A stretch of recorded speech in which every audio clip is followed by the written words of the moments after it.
좌우에 계신 분들과 함께 인사 나누실 때 지난밤 열대야로 많이 고생하셨죠. 가장 시원한 목소리로 샬롬 하고 인사하겠습니다. 샬롬. 어떻게 해야지 좀 시원할까요? 샬롬. 좀 시원해지시기 바랍니다. 기도하겠습니다. 아버지 하나님 감사합니다. 간밤에는 열대야로 많이 고생하였지만 또 이 시간 시원한 성전으로, 말씀의 폭포수가 있는 성전으로 저희들의 발걸음 인도하시니 감사합니다. 이제 마음을 집중하여 주의 말씀에 귀 기울여 들을 때에 우리 눈에 있는 비늘을 벗겨주시고 우리의 귀를 막고 있는 모든 장애들을 제거하여 주셔서 말씀을 통하여 얽매이기 쉬운 모든 것으로부터 자유함을 얻는 이 시간 될 수 있도록 성령님 역사하여 주옵소서. 로마서 말씀의 은혜가 너무나 깊습니다. 진리가 너무나 오묘합니다. 하나님 오늘도 성령님 보내주시어서 그 로마서에 담겨지는 깊고도 놀라운 오묘한 진리들을 우리 한 사람 한 사람 깨달을 수 있도록 도와주시옵소서. 주님만 의지하며 예수 그리스도의 이름 받들어 기도하옵나이다. 아멘. 할렐루야. 저희가 로마서 계속 강해를 살펴보면서 6장부터 8장까지 특별히 그리스도인의 성화라는 주제로 살펴보고 있습니다. 그런데 말씀을 보니까 6장에서는 그리스도의 성화를 우리가 죄에 대해서 죽는 것, 이것이 성화다라고 말합니다. 그리고 오늘부터 살펴보게 될 7장에서는 율법에 대하여 죽는 것, 그것이 성화라고 말해요. 앞으로 또 8장을 살펴보게 될 텐데 8장에서는 무엇이라 말하냐? 사망의 죽음에 대해서 해방되는 것, 이것이 성화라는 거예요. 다시 말하면 요약하면 뭡니까? 죄와 율법과 사망에서 자유케 되는 것이 예수님을 닮아가는 것, 성화에 이르는 길이라는 거예요. 우리가 예수님 믿고 구원받아서 예수님 닮아가는 성화의 길을 걸어가려는데 가장 장애가 되는 세 가지가 뭡니까? 바로 죄와 율법과 사망이라는 거예요. 이것으로부터 얼마만큼 우리가 자유로워지느냐, 자유함을 누리느냐, 그것이 우리 신앙생활의 성숙도를 좌우하는 줄 믿습니다. 오늘 저에게 주신 말씀을 통해서 율법에서 자유롭게 되나니 라는 제목으로 함께 은혜 나누겠습니다. 첫 번째는 율법에 대하여 죽어야 합니다. 우리 2절 말씀 함께 읽겠습니다. 2절 시작. 남편 있는 여인이 그 남편 생전의 법으로 그에게 매인 바 되었나니 만일 그 남편이 죽으면 남편 법에서 벗어나느니라. 아멘. 오늘 로마서 7장을 보게 되면 좀 재미있는 표현이 있어요. 우리 율법과 우리 신앙생활하는 저희들의 비유를 하나 설명하는데 일종의 부부관계, 더 구체적으로는 율법을 남편으로 비유로 설명하고 있습니다. 그런데 여기 나오는 남편이 좋은 남편이면 참 좋을 텐데 이 남편이 그런 남편이 아닙니다. 매정한 남편, 엄격한 남편, 무서운 남편을 가리키고 있어요. 그런데 그런 모습, 매정하고 엄격하고 무서운 게 누구를 닮았다고요? 꼭 율법이 그렇다는 겁니다. 그런데 여기 3절 말씀을 보니까 아무리 나쁜 남편이라 그래도 남편 생전에 다른 남자에게 가면, 시집 가면 음녀라라고 말해요. 남편이 폭력을 행사합니다. 남편이 무능합니다. 남편이 아주 매정한 남편입니다. 그럴지라도 남편이 살아있는 동안에는 모든 부인은, 아내는 누구에 매여 산다고요? 남편의 법에 매여 살 수밖에 없다는 거예요. 그런데 여기 복음이 있습니다. 그러한 남편으로부터 벗어날 때가 온다는 거예요. 이게 복음 아닙니까? 기뻐하지 않으시네. 일부 예배 때는 엄청 기뻐하시던데 여성분들이. 언제 남편의 법에서 벗어나느냐? 그 남편이 죽으면 남편의 법에서 벗어난다라고 말합니다. 여러분, 법이 아무리 엄격하고 법이 아무리 매정하다고 할지라도 그 법은 언제까지 우리에게 효력이 있느냐? 살아있는 동안에만 구속력이 있고 효력이 있다는 거예요. 간혹가다 뉴스를 보면 검찰에서 어떤 피의자가 조사를 받습니다. 경찰에서 조사를 받습니다. 그런데 이 피의자가 너무나 억울한 거예요. 나는 아무런 죄를 짓지 않았는데 억울하다고. 그래서 결국 자살하는 경우가 간혹 있습니다. 그렇게 하게 되면 그 피의자에게 아무리 혐의가 있고 확실한 죄가 있다 할지라도 일단 그 피의자가 죽게 되면은요, 모든 수사가 종결됩니다. 법적인 효력이 없어지는 거예요. 마찬가지로 우리 남편도 아무리 엄격하고 아무리 무서운 남편이라 할지라도 남편이 살아있는 동안에는 남편의 법에 우리가 구속을 받고 매여 있게 되지만 그 남편이 죽으면 남편의 법에서 벗어나게 되고 자유하게 되는 줄 믿습니다. 그것이 율법과 우리와의 관계가 똑같다는 거예요.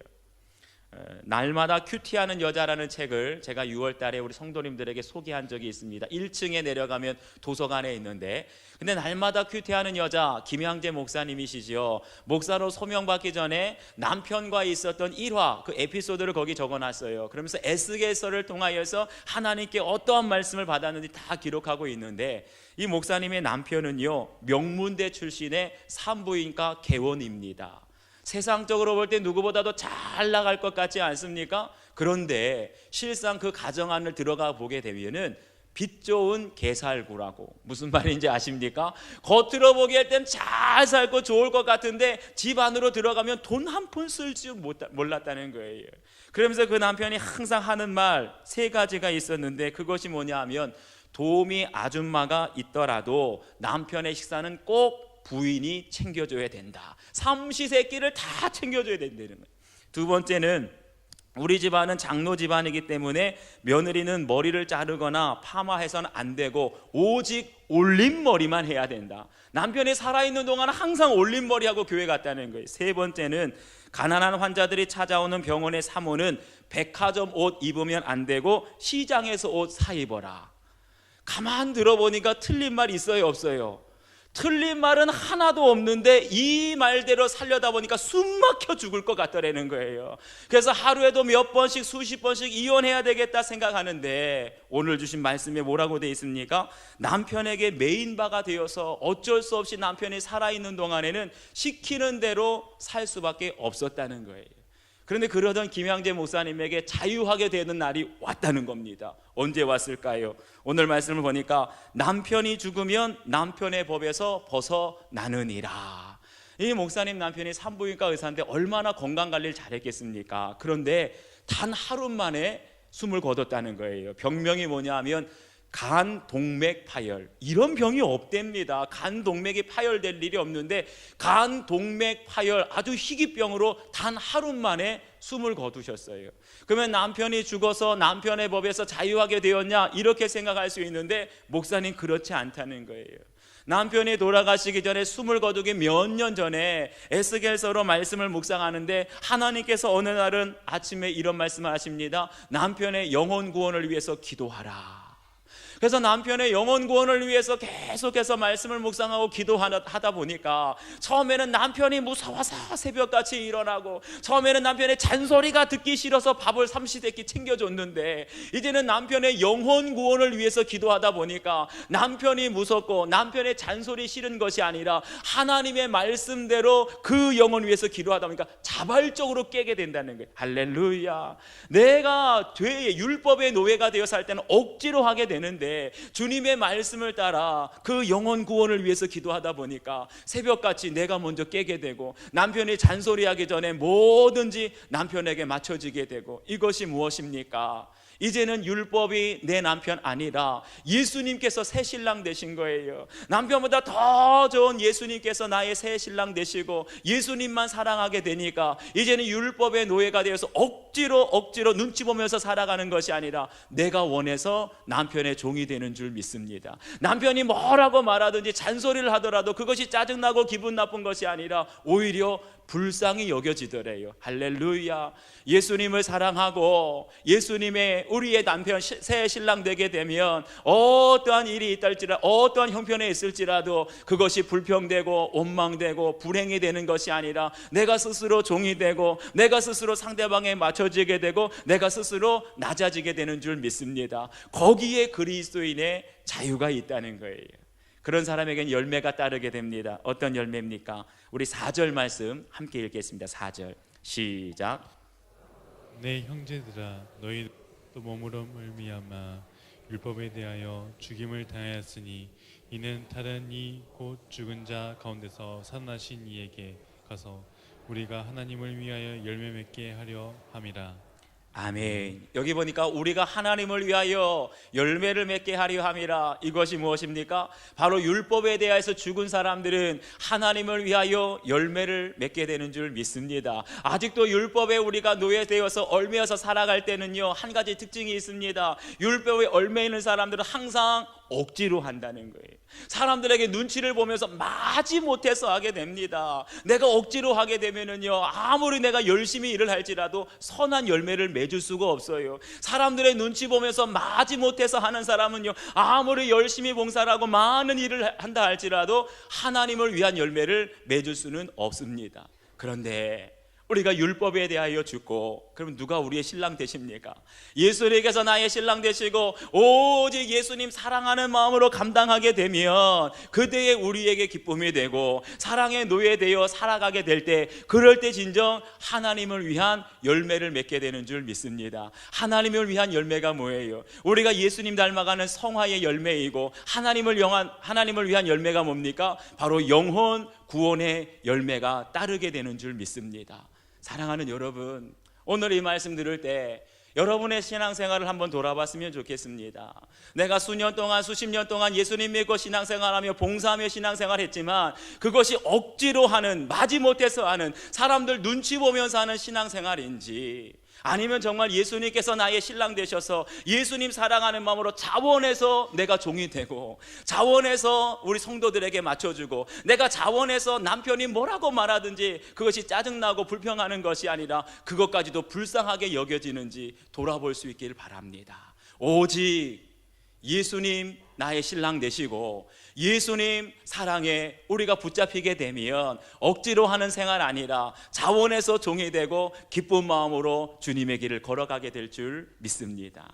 두 번째는요, 영의 새로운 것으로 섬겨야 한다는 겁니다. 우리 6절 말씀을 함께 읽겠습니다. 6절 시작. 이제는 우리가 얽매였던 것에 대하여 죽었으므로 율법에서 벗어났으니 이러므로 우리가 영의 새로운 것으로 섬길 것이요 율법 종의 묵은 것으로 아니하실지라. 아멘. 여기 보니까 이제는 우리가 얽매였던 것에 대하여 죽었다라고 말합니다. 이게 뭐예요? 얽매였던 모든 것, 율법으로부터 죽게 되면 우리에게 새 신랑이 있으니 그분이 누구십니까? 새 신랑 되신 예수님과 결혼하게 되는 줄 믿습니다. 예수님께 결혼하게 되면 어떻게 돼요? 이전에 얽매였던 모든 것이 죽게 된다는 거예요. 자유케 된다는 것이지요. 그럴 때야 비로소 따라오는 것이 있습니다. 그것이 무엇입니까? 영의 새로운 것으로 섬긴다는 거예요. 영의 새로운 것이라는 건 다른 건 아닙니다. 우리가 율법에 대해서 죽게 되면, 얽매였던 모든 것에 대해서 죽게 되면 성령께서 우리에게 새로운 마음을 부어주시는 줄 믿습니다. 성령께서 새로운 마음으로 부어주시는 그 마음으로 섬기게 된다는 거예요. 그런데 이 섬긴다라는 말을 헬라어로 보니까 둘류에인이라는 말을 써 있는데, 이 둘류에인이라는 말은 둘로스, 종이라는 뜻이지요. 이 둘로스라는 말에서 유래되었어요. 이 둘류에인이라는 건 다시 말하면 종이 된다, 이런 뜻인데 누구의 종이 된다는 거예요? 바로 하나님의 종이 되는 줄 믿습니다.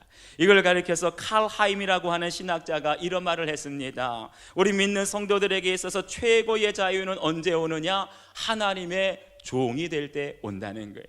우리가 세상의 어떤 것에 아무리 열심히 종되어 살 때에도 우리에게 진정한 자유가 없고 기쁨이 없습니다. 그런데 언제 자유가 오느냐? 하나님의 종이 될 때, 내가 자발적으로 원해서 하나님의 종이 될 때, 그럴 때 이 세상의 모든 얽매인 것으로부터 참 자유가 오게 되는 줄 믿습니다. 율법을 지킬 때, 율법이 무서워서 율법 안 지키면 안 되는데, 우리 어렸을 때는요, 주일날 돈 쓰면 안 되고, 주일날 다른 일 하면 안 되고, 주일날 올 때는 항상 새 옷 입고 와야 되고, 율법을 따라 살 때는 항상 율법 안 지키면 벌 받을 게 무서워서 지켰는데 열매가 없습니다. 그런데 율법에 대하여 죽고 얽매인 모든 것에 대해서 죽고 예수님 내 신랑 되시면 모든 신앙생활, 예배하고 찬양하고 봉사하는 것이 사랑으로 감당하게 될 때 기쁨이 되는 줄 믿습니다. 거기에서 참 자유가 오게 된다는 거예요.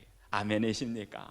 사랑하는 여러분, 이 세상에 참 우리가 얽매이기 쉬운 것들이 많이 있습니다. 여러분들이 저를 보시기에 저는 세상에 얽매이며 살아가는 것 같습니까? 자유롭게 살아가는 것 같습니까?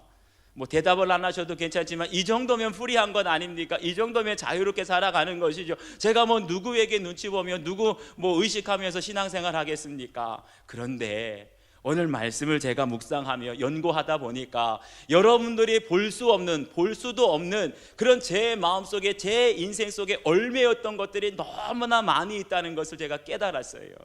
저희 아버지는 제가 19살 때 돌아가셨는데 45살까지 45세까지 평생 군인으로 근무를 하셨습니다.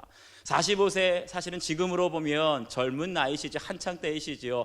그런데 그때 정년 퇴직을 하시고 군인으로 계시다가 사회 일을 하려다 보니까 직장을 다니는데 자꾸만 안 되는 거예요. 다치고 힘들고 그렇게 몇 년을 또 쉬시다가 결국 마침내 비교적 젊은 나이신데 50이 되시기도 전에 아파트 경비를 하시게 되었습니다. 그런데 그때 저희 자녀들이 한참 공부할 때인데 아파트 경비만 해가지고는 안 되잖아요. 어머니가 또 파출부까지 다니시게 됐어요. 그때 제 나이가 중학생이었습니다. 한참 예민할 때 아닙니까? 청소년 사춘기 아닙니까? 그러니까 왠지 아버지가 군인일 때는 괜찮았었는데 아파트 경비를 하신다, 어머니가 팔출부 하신다, 친구들에게 창피한 겁니다. 말할 수 없는 거예요. 점점 누님은 대학생, 형님은 고등학생, 저는 중학생, 학비를 할 거는 많은데 돈이 없으니까 자꾸만 빠듯해지잖아요. 그러니까 저는 그때부터 벌써 돈에 매였어요. 모든 게 돈. 그러면서 저는 항상 부자가 돼야 된다, 성공해야 된다, 아버지처럼 좀 무능력하고 그런 아버지 되면 안 되고 나는 누구에게도 자랑할 수 있고 누구에게도 인정받을 수 있는 능력 있는 가정이 되고 부자 가정이 돼야 된다. 항상 그런 강박관념이 있었어요. 매여 산 것 아닙니까? 그런데 하나님께서 저를 불쌍히 여기셨어요. 출세의 길을, 성공의 길을, 부자 되는 길을 막으시고 신학교로 저를 부르신 거예요. 거기는 하나님의 뜻이 있는 줄 믿습니다. 저에게 말씀하시길 너는 물질의 메인 인생 되지 말고 영혼 구원의 메인 인생이 되어라. 너는 세상 성공하고 출세하는 데 메인 인생 되지 말고 너는 섬김의 메인 인생이 되어라. 세상 사람들에게 인정받는 데 목매어 살아가는 인생 되지 말고 너는 예수님처럼 낮아지고 섬기는 십자가의 메인 인생이 되어라. 아멘이십니까?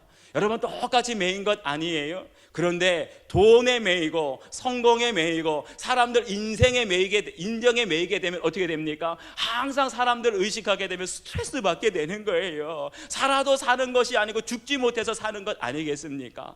그런데 우리가 똑같이 매여도 하나님의 사랑에 매이게 되고 복음에 매이게 되고 영혼 구원에 매이게 되고 십자가에 매이게 되면 오히려 스트레스 받는 것이 아니라 죽지 못해 살아가는 것이 아니라 거기에 기쁨이 있고 감사와 감격이 오게 되는 줄 믿습니다. 거기에는 진정한 세상의 모든 얽매이는 것으로부터 자유함이 오게 되는 줄 믿습니다. 여러분 혹시 사랑의 노예가 되어보신 적 있으십니까? 만약 간혹 가다가 자녀들 중에 남자가 그럴 경우가 많아요. 아무리 씻어도 씻으라 엄마가 얘기해도 절대로 씻지 않던 아들이라 할지라도 사랑하는 여자가 생겨보십시오. 자발적으로 하루에 2번씩 샤워합니다.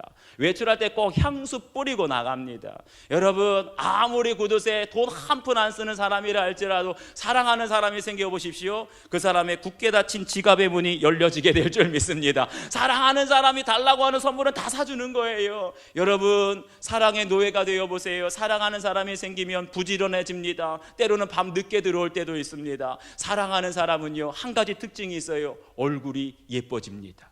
처음에는 별로 예쁜지 몰랐는데 사랑하면 예뻐져요. 그렇기 때문에 사랑하는 사람은 얼굴만 보면 알 수 있어요. 그 얼굴에 행복이 가득하고 기쁨이 충만하게 될 줄 믿습니다. 그게 뭐예요? 사랑의 노예되었다는 증거예요. 노예는 노예인데 매인 것은 매인 것인데 돈과 또 세상의 성공과 사람의 인정에 매인 사람은 항상 얼굴이 불행해지고 어두워집니다. 하지만 우리가 예수님 사랑의 노예가 된다면, 예수님 사랑에 붙들리게 된다면 우리의 얼굴이 피고 우리의 인생이 피게 될 줄 믿습니다. 사랑하는 여러분 한번 이 시간 돌아보세요. 나는 지금 무엇에 얽매여 있는가? 지금까지 나는 무엇에 매여서 살아왔는가? 여러분도 혹시 저 때문에 어렸을 때 가정적인 어려움으로 인하여서 물질의 돈 때문에 항상 살아오는 돈에 매여 있지는 않았습니까? 혹시나 사람들에게 인정받고 사람들에게 칭찬받고 세상의 성공과 출세에 얽매여 살아오진 않았습니까? 어떤 사람은 건강에 얽매이고 어떤 사람은 자녀들의 아직까지도 얽매여 살아온 사람들 있어요. 그런데 그런 것으로는 아무리 수고하고 아무리 돈을 많이 벌어도 진정한 기쁨이 자유가 없습니다. 더 속박되는 것입니다. 예수님에게 우리가 노예가 되면, 예수님 사랑에 매여지게 되면 그 모든 세상에 얽매이는 것으로부터 자유함을 얻게 되고 기쁨을 누리게 될 줄 믿습니다. 예수님의 사랑에 종이 되면 한 가지 나타나는 특징이 있습니다. 그것이 무엇입니까? 바로 하나님께서 기뻐하시는 것을 선택하는 자유가 있게 된다는 거예요. 그게 뭐예요? 우리가 살아가면서 남자들이 항상 하는 말이 있습니다. 아니, 예수님 믿으면서 술 마시는 거 자유 아니냐, 담배 피는 거 자유 아니냐. 물론 자유입니다. 하지만 예수님 믿는 사람들은 술 마실 수 있지만 술 안 마시는 자유도 있고, 담배 필 수 있지만 담배 안 피는 자유가 있는 줄 믿습니다. 세상 믿지 않는 사람들이 다 바람을 피고 불륜을 저지른다 할지라도 우리 믿는 사람들에게는 불륜을 저지르지 않을 자유가 있고 바람 피지 않을 자유가 있는 줄 믿습니다. 이것이 우리의 진정한 자유라는 거예요. 가난할 수 있어요. 여러분 다 가난할 수 있지 않습니까? 예수님 믿어도. 그렇지만 가난할 수 있지만 비굴해지지 않을 자유가 우리에게 있는 거예요. 우리 예수님 믿다가 아플 수 있습니다. 병들 수 있어요. 그렇지만 몸은 약해지지만 마음은 약해지지 않을 자유가 우리에게 있는 줄 믿습니다. 우리가 믿음 생활하다 보면 핍박을 받습니다. 미움을 당합니다. 상처를 많이 받습니다. 아무리 많은 사람들에게 우리들에게 상처를 준다 할지라도 나는 그를 미워하지 않으리라. 그러한 자유가 우리에게 있는 줄 믿습니다. 사랑하는 여러분, 우리가 신앙생활하면서 가장 신앙이 성숙했다는 증거가 무엇입니까? 그것은 바로 이 모든 것으로부터, 가난과 질병과 우리를 미워하고 상처 주는 모든 환경으로부터 자유함을 누리는 것, 이것이 우리의 신앙의 가장 큰 힘이고 능력인 줄 믿습니다. 이러한 자유함을 예수 그리스도 안에서 누리며 살아가는 여러분 다 되시기를 축원합니다. 마지막 세 번째는요, 죄가 죄인 것을 깨달아야 한다는 거예요. 우리 7절 말씀 함께 읽겠습니다. 7절 시작. 그런즉 우리가 무슨 말을 하리요? 율법이 죄냐? 그럴 수 없느니라. 율법으로 말미암지 않고는 내가 죄를 알지 못하였으니 곧 율법이 탐내지 말라 하지 아니었더라면 내가 탐심을 알지 못하였느니라. 아멘. 지금까지 살펴본 율법을 우리가 지난주, 지지난주 계속 정리해보면 어떻게 말하고 있습니까? 율법적인 신앙 생활하지 말라. 두 번째, 율법을 지킨다고 해서 구원받는 것 아니다. 오늘 세 번째 뭐라고 말합니까? 예수님 믿으면 율법에 대해서 죽는 것이다. 이걸 가만 우리가 정리해보면 자연스럽게 어떤 생각하게 됩니까? 율법은 나쁜 것이다, 율법은 부정적인 것이다 생각할 수 있어요. 그런데 그게 오해라는 겁니다. 그런 생각에 대해서 오늘 사도 바울이 분명하게 말합니다. 율법이 죄냐? 그럴 수 없느니라. 아멘. 율법 자체가 나쁜 게 아니라는 거예요. 율법 자체는 죄가 아니라는 겁니다. 그러면서 오늘 말씀에 보면 율법에 오히려 중요한 기능, 역할이 있다는 거예요. 그것이 무엇이냐? 율법으로 말미암지 않고는 내가 죄를 알지 못하였으니. 우리가 율법을 알기 전에, 율법을 듣기 전에는 죄를 지으면서도 죄를 모른다는 거예요. 그런데 율법이 우리에게 오면, 율법을 알게 되면 그때에서야 비로소 죄가 죄로 드러나게 되는 줄 믿습니다. 그 증거가 뭐예요? 바로 탐심이라는 걸 예를 듭니다. 곧 율법이 탐내지 말라 하지 아니하였더라면 내가 탐심을 알지 못하였으리라. 여러분, 탐심이 뭐예요? 탐심의 사전적인 의미를 보니까 이렇게 말합니다. 무엇인가를 가지거나 차지하고 싶은 마음이다. 여러분의 탐심이 있어요, 없어요? 누구나 다 있습니다. 여자들은요, 새로 생긴 아파트 모델하우스를 가지 않습니까? 어메 여기 주방이 너무나 잘 돼 있네, 인테리어가 너무나 잘 돼 있네, 나도 이런 아파트에서 살고 싶다, 이런 아파트 갖고 싶다. 이거 탐심입니다. 남자들은 어떻습니까? 내가 차를 운전하고 가다가 도로에서 새로 나온 신형 자동차를 봅니다.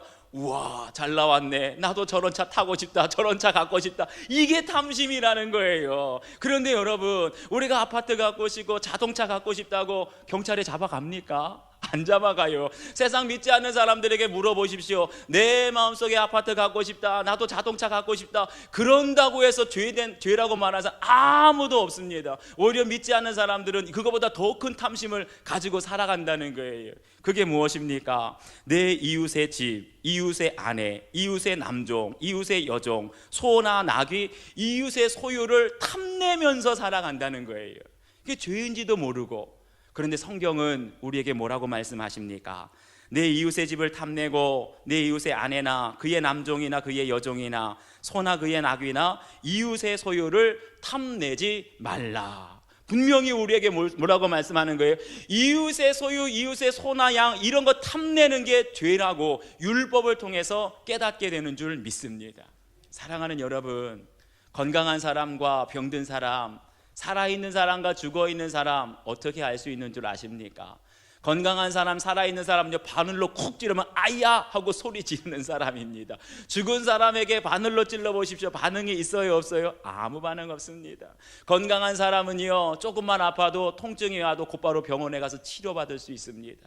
그런데 병든 사람, 그것도 무서운 병, 가장 무서운 병이 뭔 줄 아십니까? 문둥병 아닙니까? 문둥병이 무서운 이유는 뭐예요? 내 살이 썩어가고 있는데도, 무서운 병에 들었는데도 통증이 없는 것, 그게 무서운 병 아닙니까? 영적으로도 똑같다는 거예요. 영적으로 살아있는 사람, 영적으로 건강한 사람은요, 죄에 대해서 감각이 있습니다. 내가 죄를 짓고 나면 하나님 앞에 괴로워할 수 있는 거예요. 내가 죄를 지으면 하나님 앞에 슬퍼할 수 있는 사람, 그 사람은 건강한 사람, 영적으로 살아있는 사람인 줄 믿습니다. 그런데 영적으로 죽어있는 사람은 어떤 사람이에요? 죄를 짓고도 아무 감각이 없어요. 죄를 그렇게 밥 먹듯이 짓고도 아무렇지 않게 생활하는 사람, 사실은 영적으로 죽어있는 사람입니다. 예전에 제가 페이스북이라는 것을 이렇게 이용하는데 거기 어떤 분이 영상을 보내줬어요. 유기성 목사님 설교 중에 한 예화를 드는데, 미국의 아주 방송 설교, 우리나라도 지금 방송 설교가 많아지는데 벌써 미국은 수십 년 전부터 있었죠. 방송 설교로 가장 유명한 목사님 중에 존 비비어 목사님이라고 계셨어요. 우리나라 지금 기독교 서점에 가면 책도 많이 있습니다. 그런데 한 번은 이 존 비비어 목사님이 간음죄와 사기죄로 감옥에 가게 되었습니다. 그것을 알고 있던 미국의 어떤 한 목사님이 충격을 받은 거예요. 아니, 설교도 그렇게 은혜롭게 하고 책도 그렇게 은혜롭게 쓰고 정말 영성이 뛰어난 목사님인 줄 알았는데 어떻게 그런 목사님이 간음죄를, 사기죄를 지을 수 있을까? 무슨 문제가 있었을까? 내가 가서 만나봐야지. 그래서 교도소로 면회를 갔습니다.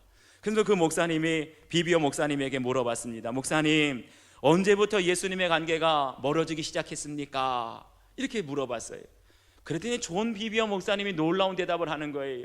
저는 지금까지 단 한 번도 예수님과 멀어진 적이 없습니다. 저는 지금까지 단 한 번도 예수님을 사랑하지 않은 적이 없습니다. 그런데 그 다음에 충격적인 말을 또 하는 거예요. 그러나 예수님을 두려워한 적도 없습니다.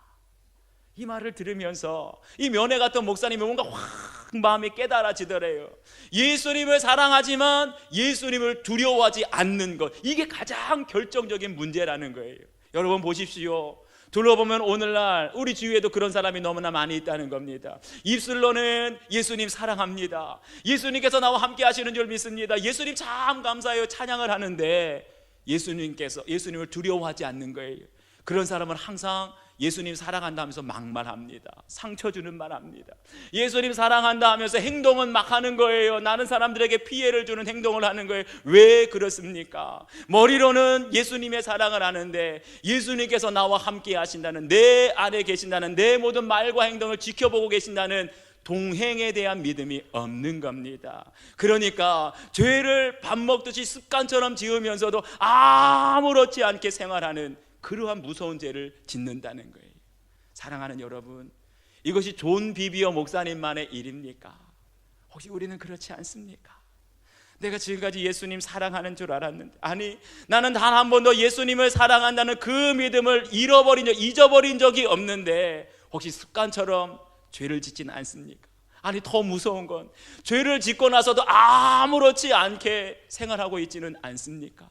사랑하는 여러분, 그래서 우리에게 율법이 필요한 줄 믿습니다. 율법은 이것이 죄다, 율법은 너의 행동이 죄다, 율법을 볼 때 우리의 죄가 살아나게 되고 죄가 드러나게 되고 그럴 때 우리는 죄에 대해서 죽게 되는 줄 믿습니다. 그렇기 때문에 성령께서는 지금도 오셔서 율법을 통하여 우리의 죄가 드러나게 하시고 그를 통하여서 회개의 자리로 나오라고 우리를 부르시는 줄 믿습니다. 죄를 짓고 말씀을 들을 때마다 그 죄를 깨닫고 회개하는 사람은 그 영혼이 살아있는 줄 믿습니다. 여러분, 회개의 자리에 나오고 계십니까? 간절히 바라기는 우리의 마음이 정말 양심이 화이 맞은 사람처럼 죄를 짓고도 아무렇지 않은 그러한 삶이 아니라 정말 죄를 지을 때마다 성령이 율법을 통하여 깨닫게 하고 회개하게 하실 때 겸손하게 나아가 회개하면 그 모든 죄로부터 율법으로부터 진정한 자유함을 얻고 잃어버린 기쁨과 평안함을 회복하게 될 줄 믿습니다. 우리 오늘 주신 말씀 기억하시면서 이 시간 결단의 기도를 함께 드렸으면 좋겠어요. 여러분, 혹시 우리가 예수님 믿고 신앙생활을 한다고 했는데 그 신앙생활이 억지로 하는 건 아니었습니까? 눈치 보면서 하는 것, 종노릇 하면서 살아오진 않았습니까? 예수님 사랑하기 원합니다. 이제는 자원함으로 기쁨으로 감당하길 원하고 세상의 모든 얼매인 것으로부터 나를 자유케 하여 주시옵소서. 나도 모르게 죄 지으면서도 죄 지은 줄 모르고 살아왔던 것에 대하여 이제 말씀을 통하여 깨닫게 하여 주시고 회개의 자리로 나아갈 수 있도록 도와달라고 우리 간절한 마음으로 기도드리겠습니다. 아버지 하나님, 아버지 하나님, 오늘 말씀을 통하여서 다시 한번 우리에게 말씀하여 주실 때 정말 로마서의 말씀은 그 진리의 말씀이 깊습니다. 오묘합니다. 그렇기 때문에 우리의 지식으로만, 우리의 생각으로만 깨달을 수 없습니다. 성령님 오셔서 영으로 깨닫게 하여 주시되 이 말씀을 통하여 우리 안에 감춰져 있고 다른 사람들에게 말할 수 없는 그 모든 율법에 매여 있고 세상의 모든 것에 얽매여 살아왔던 우리의 삶을 보게 하여 주시옵소서. 돈에 매여 살아오진 않았습니까? 모든 것이 돈 때문에 부부싸움하고 돈 때문에 불평하고 돈 때문에 힘들어하지는 않았습니까? 이제는 돈이나 성공이나 사람들의 인정에 얽매여 살아가는 인생이 아니라 이제는 예수님의 종되길 원합니다. 예수님의 사랑의 종되길 원합니다. 그럴 때 가난도 질병도 우리를 미워하고 상처 주는 사람으로부터 모든 것으로부터 벗어나게 하여 주시고 참 자유함 가운데 살아갈 수 있는 주의 사랑하는 백성들, 믿음의 자녀들, 그리스도인의 성화를 이루어갈 수 있는 주의 백성들이 될 수 있도록 도와주시옵소서. 감사합니다. 주님, 아버지 하나님, 오늘도 주님의 말씀을 통하여 우리 안에 있는 숨겨지고 감춰져 있고 깨닫지 못하는 것 보게 하시니 감사합니다. 율법은 우리에게 죄를 깨닫게 합니다. 율법은 우리 안에 감춰져 있는 것들을 드러나게 합니다. 그럴 때 부끄러워하는 것 아니라 주님 앞에 다시 한번 엎드리는 기도의 자리로 나아갈 수 있도록 도와주시옵소서. 종노릇하며 억지로 행했던 것, 남들 눈치 보면서 행했던 신앙생활을 이제는 벗어버리게 하여 주시고 돈과 성공과 출세와 사람들의 인정에 얽매였던 삶을 이제는 벗어버리게 하여 주시어서 진정 예수님의 사랑의 노예가 되어 하나님의 종이 되어 이 모든 얽어매기 쉬운 것으로부터 자유함을 얻고 기쁨을 회복하며 주님의 길, 성화의 길 걸어갈 수 있도록 도와주시옵소서. 감사드리며 예수님의 이름으로 기도하옵나이다. 아멘.